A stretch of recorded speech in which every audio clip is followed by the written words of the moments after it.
はい、金曜の司会はランポルトキー司会の小松原です。私は日本からやってきました日本テレビ笑ってこらえてパリ支局の支局長こと小松原かと小松原です。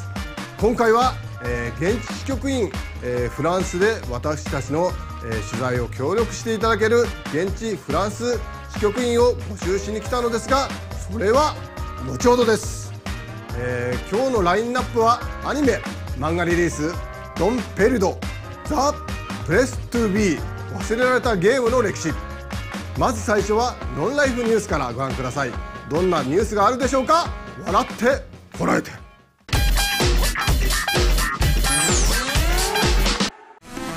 Après un premier visuel teasing porté sur leur compte Twitter, où l'on pouvait voir le héros du jeu affublé d'un déguisement de poulet, le studio Dreambox a récemment confirmé sur le réseau social la sortie prochaine de 2 packs DLC consacrés à Guacamelee. Voilà une excellente nouvelle pour les nombreux fans de ce Metroidvania indé, pour le moment exclusif aux consoles Sony.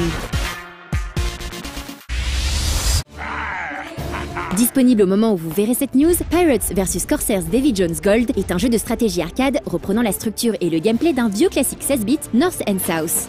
Adapté à l'époque en 1989 de la bande dessinée Les Tuniques Bleues, North and South, alias Nord et Sud, fit l'objet l'année dernière d'un remake PC, smartphone, tablette. Aujourd'hui, l'éditeur du jeu Hanuman Interactive laisse de côté la BD franco-belge pour aller lorgner du côté des pirates, dont la cote de popularité a explosé avec les films Disney. Pirates vs Corsairs proposera donc un gameplay très simple, très grand public, alternant stratégie et action, soit les phases où l'on dirige ses bateaux sur un pseudo-plateau et celles où l'on shoot à tout va à l'aide de la souris ou de son gros doigt. On notera que ce jeu troquant les tuniques bleues au profit des jambes de bois et autres perroquets bénéficiera d'une option multijoueur.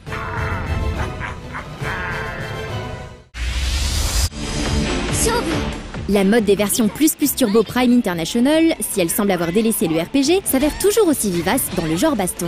Et l'avènement du DLC n'a rien changé à cela. On se retrouve donc régulièrement avec des versions plus complètes, intégrant tous les contenus téléchargeables et une poignée de nouveautés de jeux de baston sortis il y a quelques mois. Dead or Alive 5, sorti en 2012, a ainsi accueilli Dead or Alive 5 Plus sur PS Vita et s'apprête à ressortir cet automne sur PS3 et 360 sous le nom Dead or Alive 5 Ultimate. Cette version définitive du jeu de la Team Ninja inclura les modes jusque-là exclusifs à la version portable, tels que le Skill Info Plus, qui permet d'accéder à des entraînements éclairs et à une analyse très détaillée de ses mouvements. On trouvera également de nouveaux personnages comme Momiji, ainsi que des décors également issus de la série Ninja Gaiden, tels que Sky City Tokyo. Et comme vous pouvez le constater, certains éléments de décor pourront jouer un rôle durant les affrontements, comme cette statue de Bouddha géante.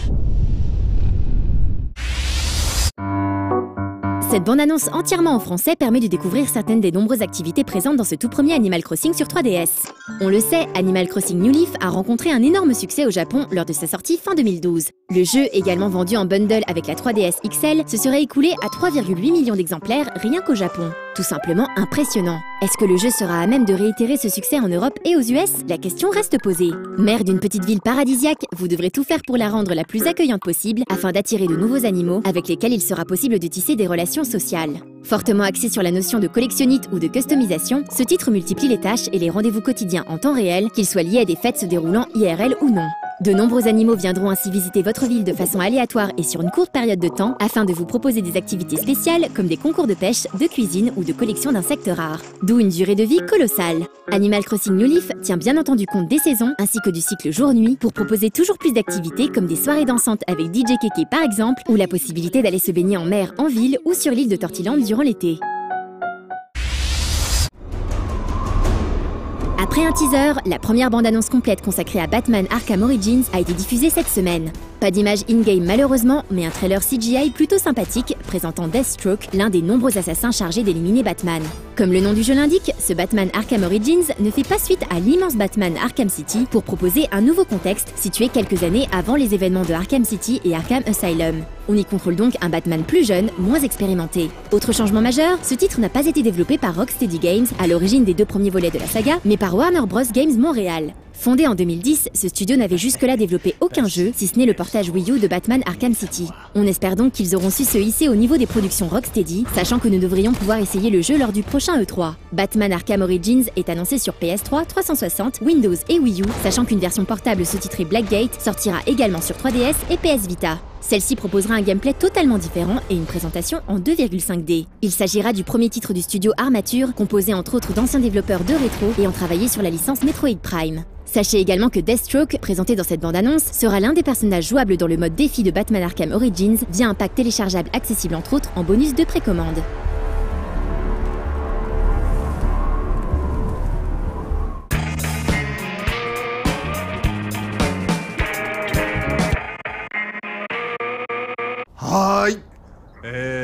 笑ってこられてなんですが、所ジョージと関根麻里が司会をするバラエティ番組です。日本時間水曜夜7時56分から放送している楽しい番組ですので、日本にお越しの際はぜひご覧ください。では参ります。続いて漫画アニメリリースコーナーをどうぞ。笑ってこられて。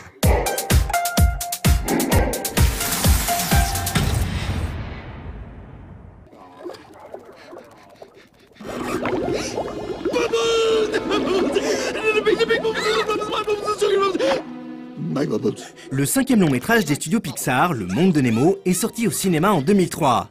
Et oui, les aventures de Marin le poisson clown, parti à la recherche de son fils capturé par un plongeur, ont déjà 10 ans. La société Disney, qui a racheté Pixar depuis 2006, propose aujourd'hui ce film en Blu-ray, comme elle l'avait fait pour les Toy Story ou Monstres et compagnie. L'histoire de Nemo n'a pas changé évidemment, et nous ne nous y attarderons pas. On y retrouve son prologue tragique et ses personnages secondaires emblématiques. Le gang de l'aquarium, le club des requins, les tortues de mer ou les pélicans et autres mouettes.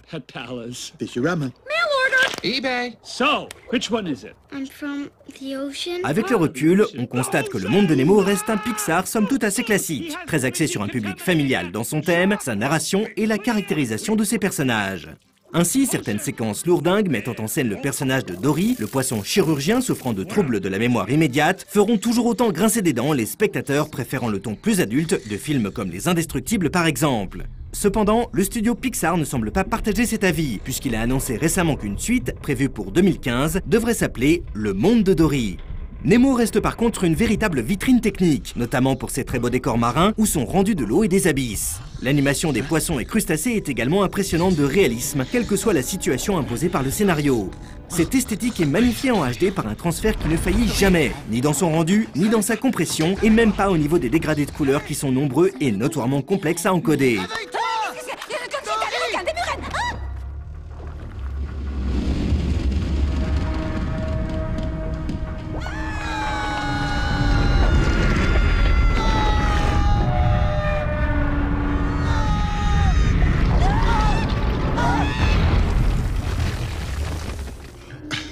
So, Mr. Turtle... Whoa, dude. Mr. Turtle is my father.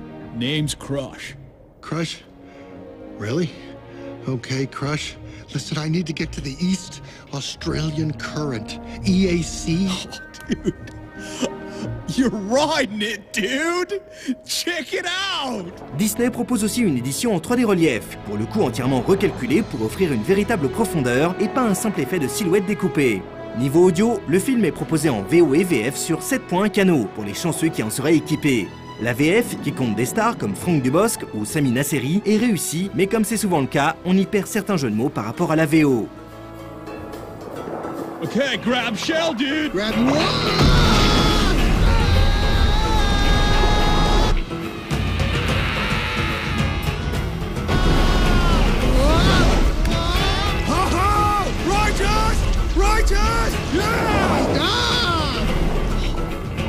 En bonus, on trouve cette fois le court-métrage de 1989 Knick Knack, dans sa version censurée de 2003 malheureusement, une table ronde qui a eu lieu récemment avec les membres de l'équipe technique, un reportage sur l'attraction inspirée du film à Disneyland, ainsi qu'un prologue et des scènes alternatives commentées.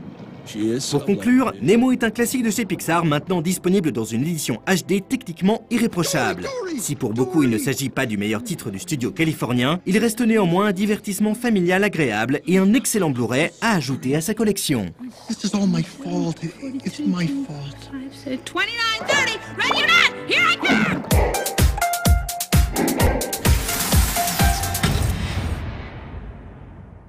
Après Lost Canvas qui racontait l'histoire de la guerre sainte 200 ans avant la naissance de Seiya, Teshirogi Shiori revient sur son histoire avec une série de spin-off qui s'intéresse de près aux chevaliers d'or de cette génération.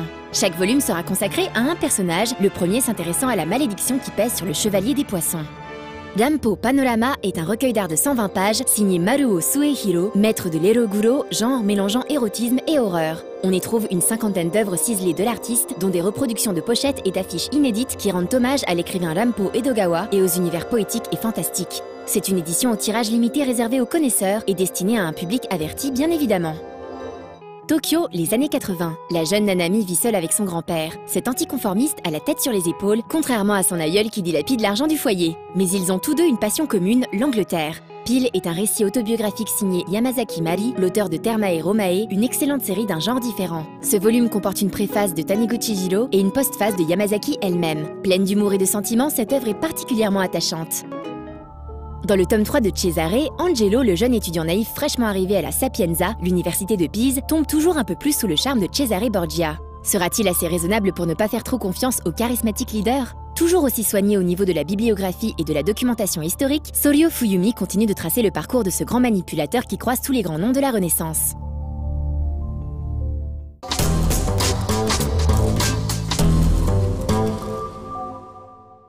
はい、笑ってこられてはですね、日本のバラエティ番組で初めて海外に支局を開設し、パリ支局で5つ目の海外支局となります。楽しい情報をこれからパリから伝えていきたいと思っております。頑張ります。続いてのコーナーはドン・ペルデュです。笑ってこられて。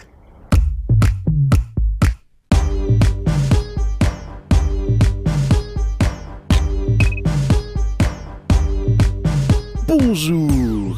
Non, je vous assure, il n'a jamais été question d'austérité. Jamais. Mais alors que faire durant vos heures supplémentaires, non défiscalisées? Bienvenue au temps perdu! Ouais.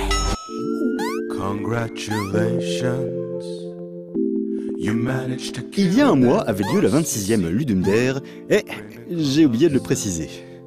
Et c'est pas bien. Et une fois de plus, tout plein de gens se sont réunis, ou pas, pour faire tout plein de jeux trop bien, ou pas, sur le thème minimalisme. Toutes ces petites merveilles sont toujours accessibles sur le site officiel, dont le mystérieux This Job. Ici, c'est minimaliste, puisque seule la barre d'espace vous suffira à sauter plus ou moins haut au-dessus des gouffres, des pièges et des monstres. Mais surtout, c'est mystérieux, car on ne sait pas ce qui peut bien se cacher derrière les énigmatiques astérisques du titre. Non, on ne sait vraiment pas. Puisqu'il voulait faire des choses rigolotes et libidineuses avec son travail, le héros de Canvasser est probablement le même que dans le jeu précédent, puisqu'apparemment ce dernier se retrouve au chômage. Pour une raison inconnue, l'État a décidé de raser la Zouli forêt du coin, et n'écoutant que son courage et les différents courants alternatifs des 46 partis écologiques de son pays, notre brave va rejoindre les rangs des Canvasseurs. En gros, il va tenter d'extorquer des sous aux passants pour une quelconque association protectrice de plein de trucs. À vous donc de faire... à vous donc d'alpaguer les gens qui sont trop pressés parce que eux, ils ont un travail. Oui, madame. Ouvrez un peu la fenêtre et vous verrez que le changement climatique est en marche. Même si on ne peut pas vraiment parler de réchauffement ces derniers jours. Le changement climatique, c'est le truc que pour l'instant on ne voit pas grand-chose, mais qui risque bientôt de faire beaucoup moins marrer quelques millions d'êtres humains. En effet, au-delà de la montée des eaux et de la disparition probable de plusieurs communes à l'accent chantant, on peut imaginer que cela aura aussi un impact sur différentes catastrophes naturelles. Et c'est pour cela que je décerne aujourd'hui la palme du cynisme à Disaster Will Strike 2.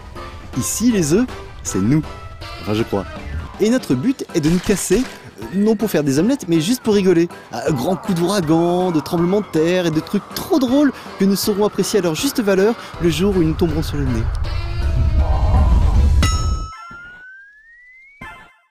N est un grand jeu. N est aussi un vieux jeu. Mais N, c'est surtout de la plateforme super difficile. Et N vient d'arriver en version jouable gratos sur le net. Et ça, c'est bien cool, parce que N, c'est l'un des meilleurs jeux de la toile.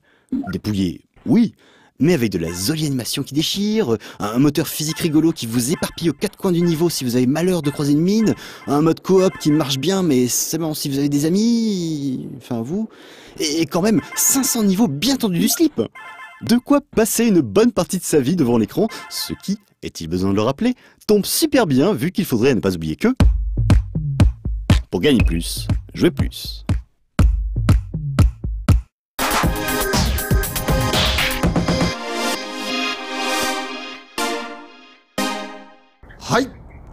私小松原は2年前、フランス語に言うとこうですね、2年前イタリアのローマ支局長として1年間、ローマに滞在しました。小松原をイタリア語で言うと小松原ですでした。ですが先ほどフランス語では小松バッハですということでしたので、これからはぜひ小松バッハですで通したいと思っております。皆さんいかがでしょうか。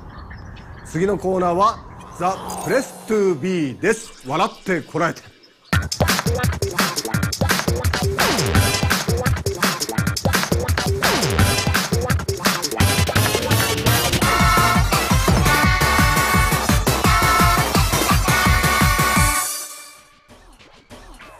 Salut, ça va?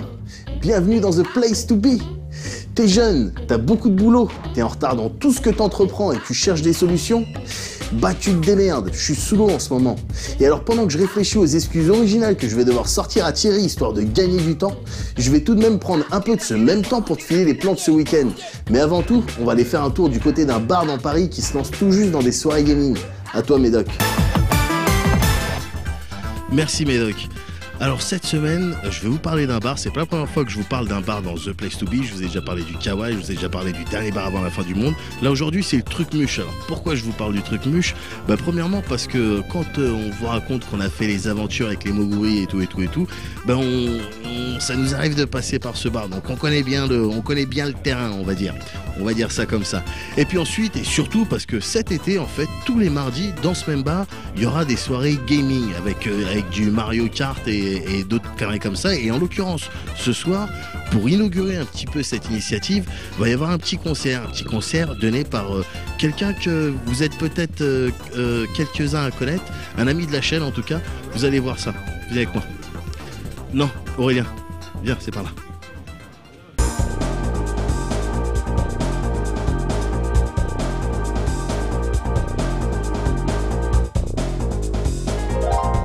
Je m'appelle Crapaud, je fais des reprises de musique, de jeux vidéo et de dessins animés en particulier. Ce soir il y aura aussi un peu de rock et métal. Et donc là je suis là pour la soirée gaming au Truc-Muche. C'est la première de la saison. On va faire ça tout l'été, tous les mardis. Donc pas le concert, là c'est vraiment pour la première soirée. Mais il y aura Mario Kart Wii sur le projecteur, sur votre écran.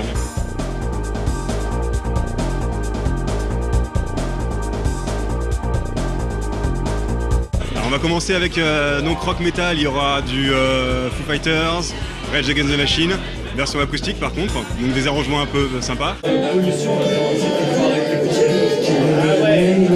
Après en jeu vidéo, je vais juste vous dire que je vais faire un duo avec une patate. Je pense qu'il y en a qui vont comprendre. La patate est là, je répète, la patate est là. D'accord, on laisse tomber, je retourne à l'aperture, vous allez gagner. Non, j'ai changé d'avis. Je veux chanter. Si vous refusez, je fusille tout ce petit monde et ensuite je libère votre ami, la mère de Ok, d'accord, c'est bon. Vous allez chanter en 8 personnes. Et vous m'en avez une.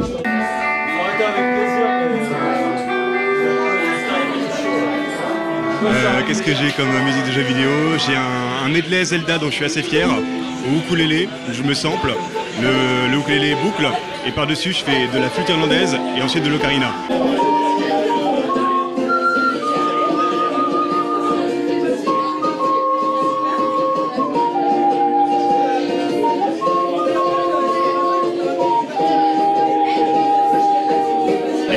En générique de dessin animé, j'ai Jace, qui est aussi sympa avec la guitare qui est samplée.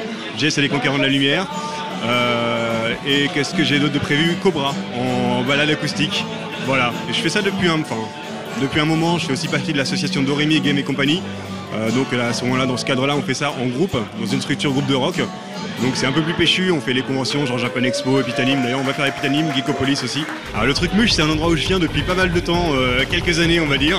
Mais depuis j'ai gardé cette envie de jouer là parce que c'est un peu quelque part ma maison, je me sens un peu chez moi là. Donc ce soir c'est vraiment une chouette soirée pour moi, je suis content d'être là, je suis à la maison, il y a mes potes qui sont là et ça devrait être sympa.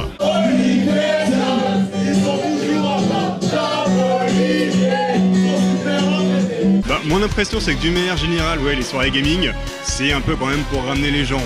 Il y a, comment dire, les établissements se rendent compte que c'est un public, c'est une clientèle, et pourquoi pas les faire venir et consommer. Après ici, je sais que je crois que c'est la console de Greg, Donc c'est pas pour faire genre on a loué une console au magasin d'à côté et on va faire venir les gens qu'on connaît pas. Non, c'est pas cet esprit-là.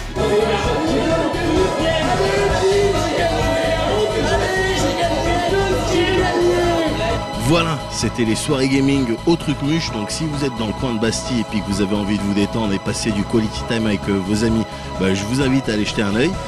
Et quant à moi, je vais retourner vite fait au bar parce qu'on m'a parlé d'une variété de pommes plutôt intéressante avec un jus qui l'est tout autant.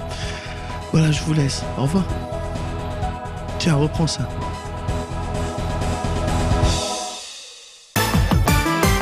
Merci Médoc, toujours aussi professionnel. Le samedi 25 mai, c'est-à-dire demain en fait, t'as The Legend of Zelda Symphony of the Goddesses. C'est du concert, ça fera les musiques de Zelda comme son nom l'indique. Ça se passe à Paris au Palais des Congrès et on est partenaires. C'est pour ça que j'en parle, parce que je suis à fond corporate comme garçon.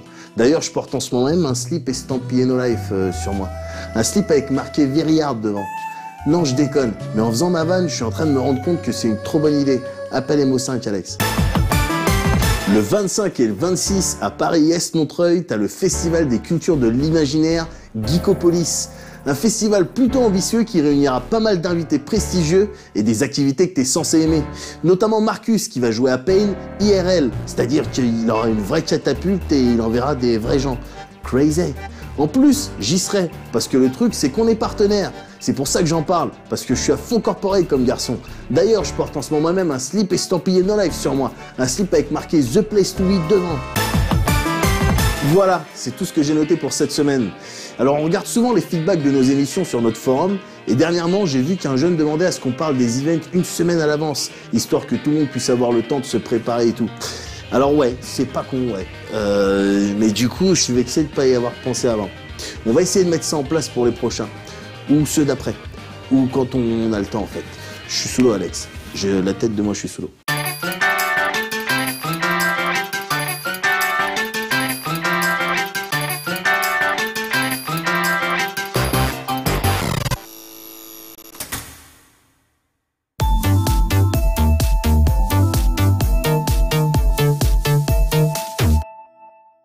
はい、皆さん、小松バッハです。10日前に開設した笑ってこられてパリ支局では報道ではないバラエティの目線でパリの情報を小松バッハと一緒に日本に届けてくれるフランス人現地支局員を募集しています。その詳細は次のコーナーで、チャンネルはそのまま。それでは本日の忘れられたゲームの歴史ご覧ください。笑ってこられて。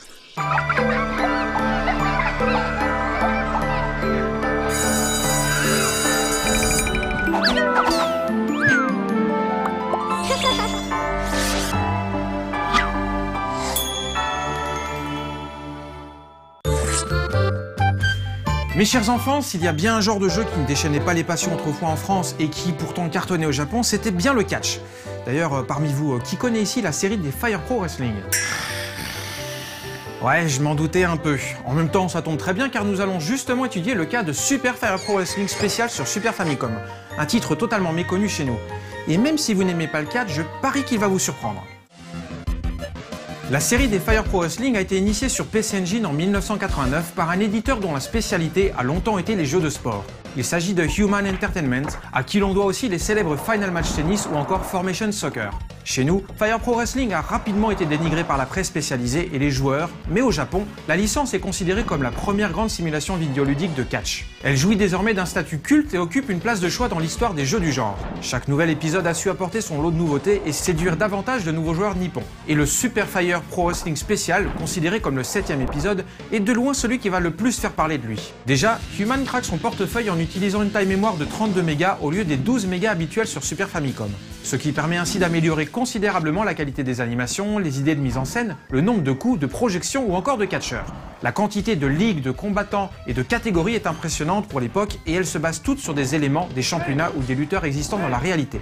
Évidemment, les noms sont légèrement modifiés pour éviter des problèmes de droit. Mais comme souvent dans ces cas-là, il n'échappera bien entendu pas aux fans que derrière Axe Dugan se cache un hommage à Hulk Hogan. Oui, 3DS. Effectivement, jusque-là, on peut dire qu'il ne s'agit que d'une simple évolution technique de la série. Et pour l'instant, il n'y a rien de véritablement marquant. Mais sois patient, j'y viens. En lançant le projet Super Fire Pro Wrestling Special, le directeur attitré du jeu a en réalité voulu trouver une solution au principal défaut des premiers épisodes de la série. C'est ce que j'appelle le syndrome Bomberman. Parce qu'en réalité, si Fire Pro Wrestling connaît un immense succès au Japon, c'est surtout parce qu'on peut y jouer jusqu'à 4 simultanément. Mais tout comme Bomberman, quand on n'a pas d'amis, le mode solo est relativement répétitif et ennuyeux. Du coup, l'idée d'implanter un mode carrière prenant s'impose comme une solution prometteuse. Il s'agit du célèbre mode Champion Road, parcours d'un champion, et qui va vite défrayer la chronique. Vous allez ainsi suivre et vivre les aventures du catcheur Smith Morio, en quête de lui-même et prêt à parcourir le monde entier pour obtenir toutes les réponses existentielles aux questions qu'il se pose. Smith Morio débute ainsi comme un simple rookie et devra relever d'innombrables défis pour parvenir enfin jusqu'au toit du monde. En vrac, il devra faire face aux intimidations crapuleuses et à l'assassinat de son coach. Il lui faudra également se relever après la mort accidentelle de son meilleur ami catcheur pendant une rencontre. Et alors qu'il croit enfin être sorti de ses problèmes, sa petite amie, qui était pourtant tout ce qui lui restait, lui apprend qu'elle le quitte pour épouser quelqu'un d'autre plus stable psychologiquement et dont l'avenir est assuré.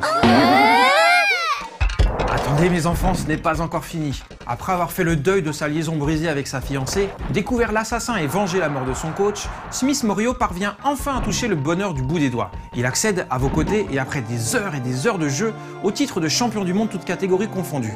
Ouf, fin heureuse après tant d'épreuves malheureuses? Regardez plutôt.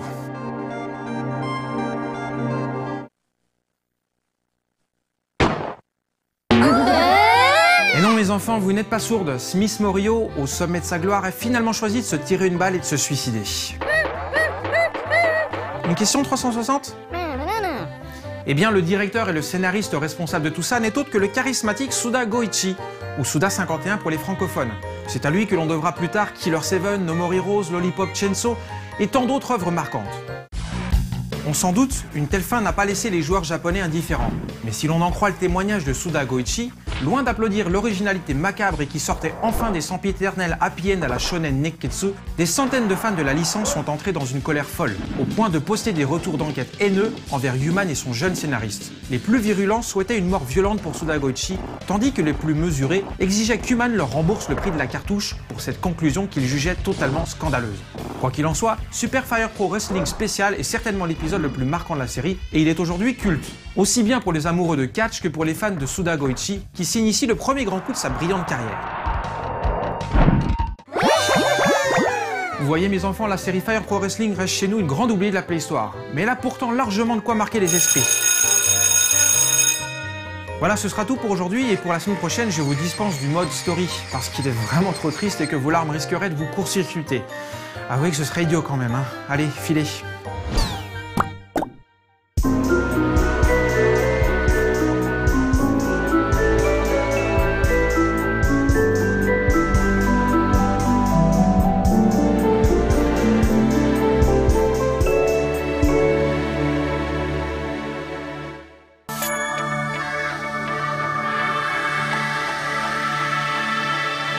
はい、皆さん、小松マッハです。ということで、告知でございます。笑ってこられて日本語堪能なフランス人支局員大募集。私と一緒に日本に、面白い情報を伝えてみませんか？興味のある方はこちらまで写真と履歴書を送ってくださいね。わらこらパリ支局員@gmail でございます。やる気のある方、日本のテレビに出たい方、どんどん募集しておりますので、皆さんふるってご応募ください。では皆さんの応募お待ち申し上げております。やっと緊張が解けました。オーバー。